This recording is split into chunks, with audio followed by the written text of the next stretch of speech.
Hi, I'm Caroline. I did Ajna's training last year in March, and I honestly didn't have any idea what I'm walking into.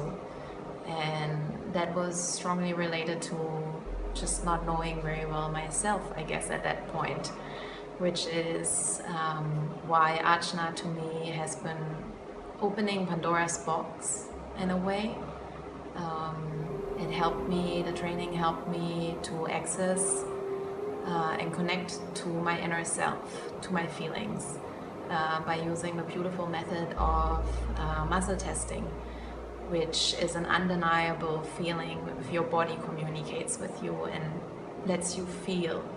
And that is something I had shut out for many years in me. And because I could connect to myself and the inner feelings, I gained a lot of clarity and direction.